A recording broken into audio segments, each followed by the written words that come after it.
Welcome back to All This Math. This is Professor Parker, and for this lesson, we're going to talk about using scientific notation. All right. So in this lesson, what we're going to be doing is using some of the rules from algebra and applying them to scientific notation, or numbers that are written in scientific notation. So let's take a look at what we have behind us. We have 3.91 times 10 to the fourth power, which is in scientific notation, right? Plus 2.6 times 10 to the fifth power.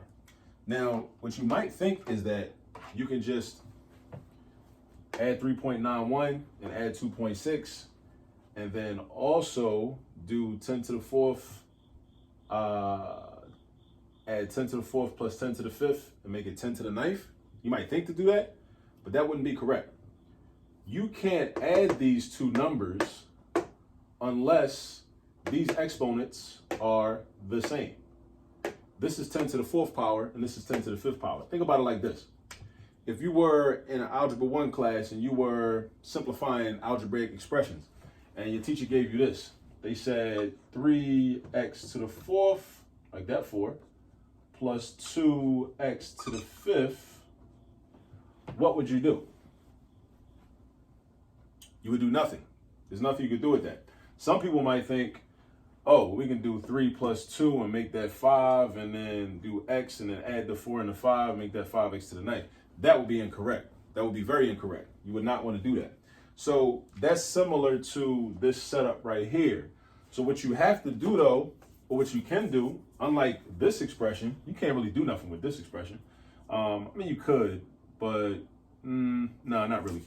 But anyway, what you can do is you can either make both of these 10s 10 to the fifth power, or make both of these 10s 10 to the fourth power.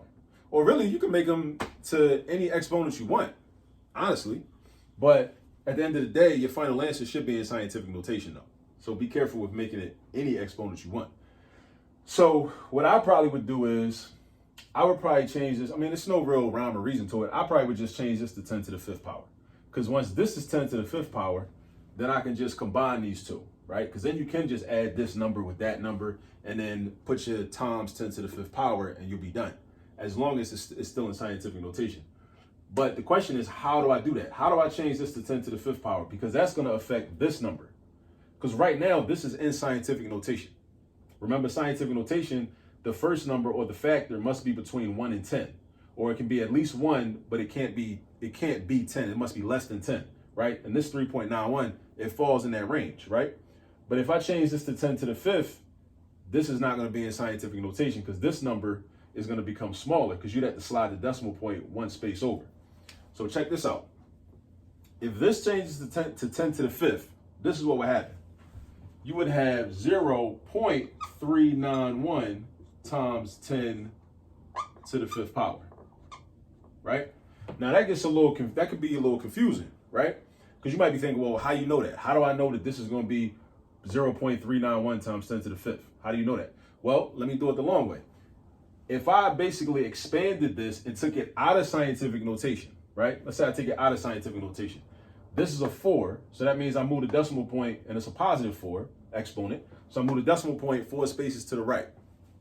This number is going to become this, 391, and then I'm out of numbers, right? I'm out of digits. Then I put 2 zeros for my placeholder. So this number is really 39,100, right?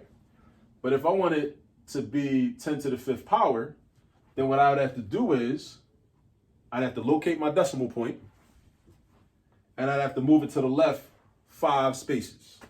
5 spaces, because remember, the exponent indicates how many spaces that decimal point moved. That's what the exponent indicates. How many spaces did the decimal point move? And if it's a positive 5, that means that the decimal point must have moved to the left. Even though that's in the negative direction, this exponent basically denotes what you would have to do, or what direction you go in to get back to the original number. And if after we move it 5 spaces to the left, we'd have to move it 5 spaces to the right to get back to the original number. So that's why it's a positive 5. So we'd have to do this. We'd have to do 1, 2, 3, 4, 5. And we'd have 0.391. And these zeros at the end don't matter, right? When it's in decimal form like this. So that's why I got this. That's how I got 0.391 times 10 to the fifth. So once you got 0.391 times 10 to the fifth, then you can actually add 2.6 times 10 to the fifth. Because now you got 10 to the fifth and 10 to the fifth, instead of 10 to the fourth and 10 to the fifth. When you got 10 to the fourth and 10 to the fifth, you don't have like terms, right? You can only do addition when you got like terms. Now you got 10 to the fifth and 10 to the fifth. So now you break out your calculator, or, you know, maybe you can do this mentally. 0.391 plus 2.6, if you add the 0.6 and the 0.391, that's 0.991, right? 0.6 plus 0.391 is 0.991. So this is going to be 2.991 times 10 to the fifth. And it's still in scientific notation. All right.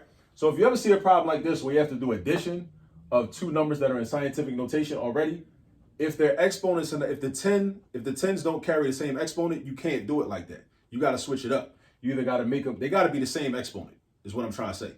They got to have the same exponent. So either you're going to have 10 to the fourth here and 10 to the fourth here, which means you'd have to change this 5, or you'd have to have 10 to the fifth here and a 10 to the fifth here, which means you'd have to change that 4. So you got a couple options. I mean, if you wanted to, you wanted to be, you know, a little extra, you could change it to 10 to the third and 10 to the third, but then that just creates more work for yourself, because then after you get the answer, you then still got to change everything back to scientific notation, so you create more work for yourself. The easiest thing to do, in my opinion, it's just my opinion, right, is if you already got a 10 to the fourth, make the other one a 10 to the fourth. Or if you already got a 10 to the fifth, make the other one a 10 to the fifth. And then you can just add them up. Then you add up these numbers, the first numbers. Add them up, and then do times 10 to the fifth, and you're done. All right? Same thing with subtraction. If you had to subtract, same concept. Same exact concept. The key is these exponents have to be the same. So look what I did to make this 10 to the fifth. I slid this one space to the left, and it became 0.391 times 10 to the fifth. If that gets confusing, just take it out of scientific notation. Like I did here, I made this into 39,100. And then move it. So if you want your exponent to be 5, move the decimal point 5 spaces. If you want your decimal point to be 6, move your decimal point 6 spaces. If you want your decimal point, not your decimal point. If you want your exponent to be 2, move your decimal point 2 spaces. And so on and so forth. All right? So I know I said a lot in this video. If you still have questions on it, just rewind it. Just rewind it. Just run it back and watch it again, you know? But at any rate, this is how we add numbers that are in scientific notation that do not have exponents that are the same. All right? But now go practice.